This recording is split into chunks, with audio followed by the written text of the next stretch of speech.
Já, komið sæl og verið velkomin í hádegisviðtal markaðarins. Kaupþing NIBC málana í dag og hingað til minni komin Óli Björn Kárason, blaðamaður, vertu velkomin. Takk. Hann Hreiðar Már ætlar að koma einna til mér á morgun eftir að uppgjörið komið í ljós og þá fyrir við náttúrulega betur yfir það hvaða áhrif þetta þannig sé hefur, en þú þekkir markaðinn. Hvaða áhrif hefur þetta fyrir bæði Kaupþing og kannski markaðinn bara svona í heild að þeir hafi hætt við að kaupa eitthvað sem þeir sögðust alltaf að kaupa? Svona undir eðlilegum kringumstæðum hefði þetta verið mikið áfall fyrir Kaupþing sem alþjóðlegan banka og fyrir íslenskt fjármálakerfi.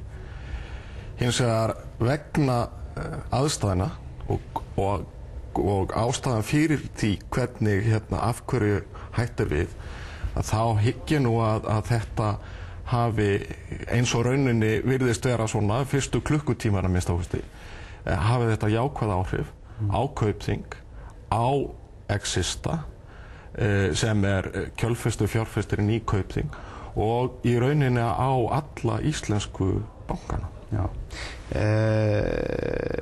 Þetta samt sko, já, það eru flestir sammálaðir, flestir sem markaðurinn hefur haft samband við í morgun að þeir segja að þetta sé af hinu góða og náttúrulega gott fyrir íslenskt efnahagslíf, en svona fyrir orðspori þeirra að bakka svona út, það allt í lagi?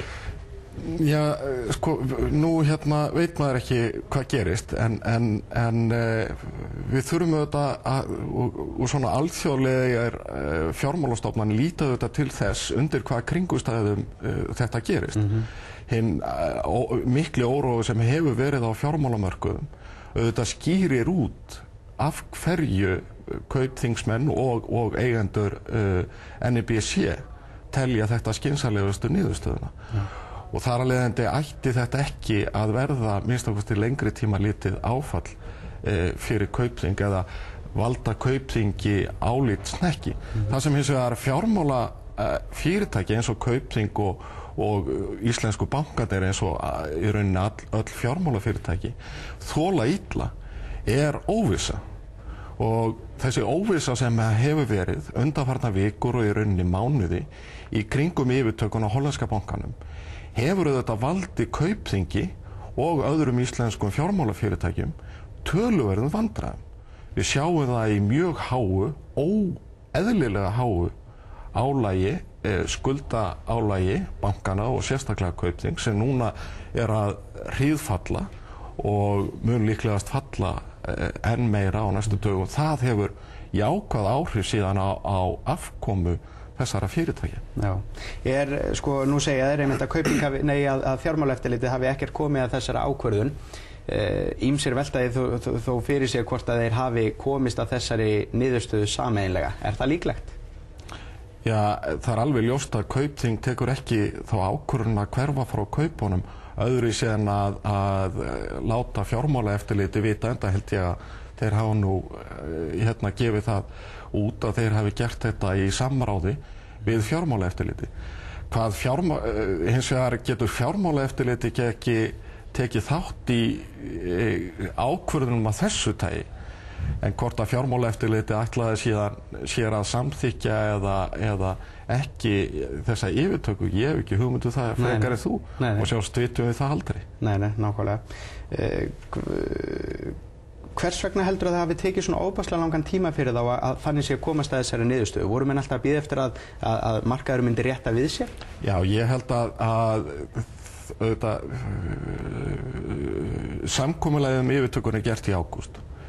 Nokkrum mánuðum síðar, eða nokkrum vikum síðar, byrja að birtast mjög neikvæða fréttir af fjármálamörkuðum í kjölfar skuldavafninga sem tengjast ótryggum húsnæðislánum í Bandaríkjunum og þetta hefur auðvitað valdið Kaupþingi eins og öllum öðrum alþjóðlegum bönkum verulegum erfiðleikum. Þannig að hitti svona mála að vísu þegar að kaupin eru gerð eða kaupsamningurinn gerður var ljóst að það voru einhver vandræði framundan. Þannig að menn máttu vita að það veru vandræði.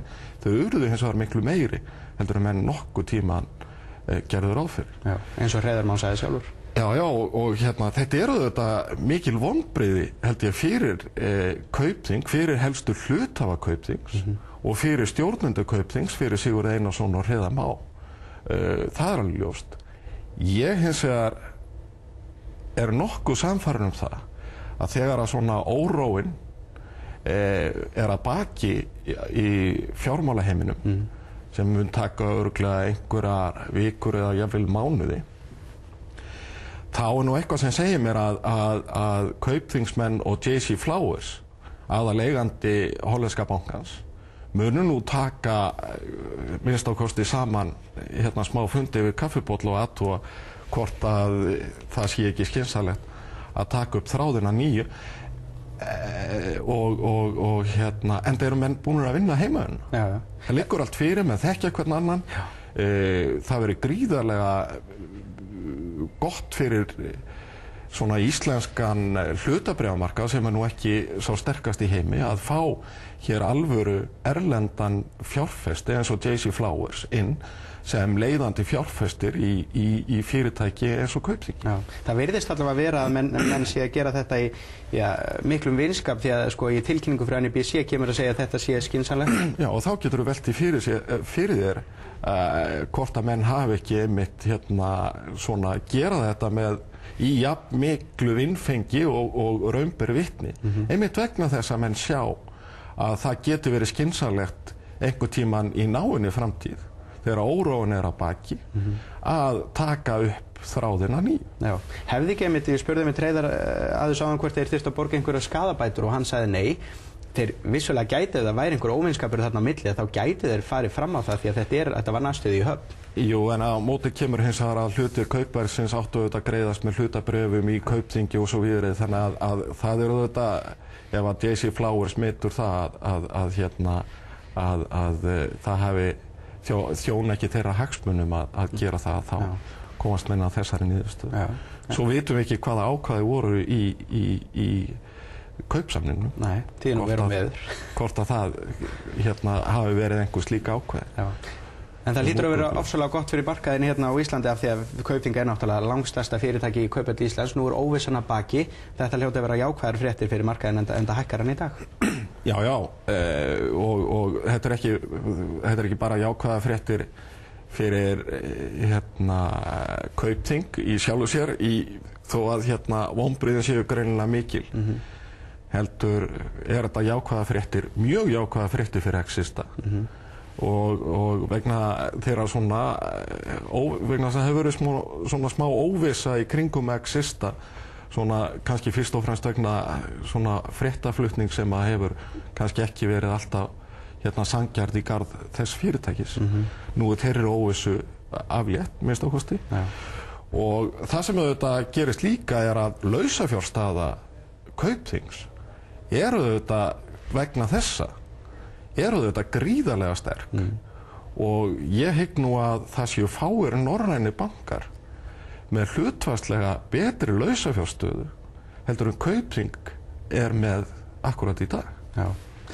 Eigum við von á einhverjum ljótum umfjöllunum af því að menn eru nú vanir að setja íslensku bankana allar undir sama hatti í útlöndum og íslenskt efnahagslíf. Eigum við von á einhverjum svona ljótum umfjöllunum? Já, ég átta mig ekki á því. Ég hins vegar örugglega munu einhverjir fjölmiðlar stilla þessu upp með neikvæðum hætti. Ég var þó að reyna að átta mig á svona umfjöllun erlendra fjölmiðla sem var kannski ekki mjög djúp strax í morgun bara vegna þess að menn voru svona að segja frá staðreyndum málsins en svo líður dagur og menn fara betur ofan í þetta.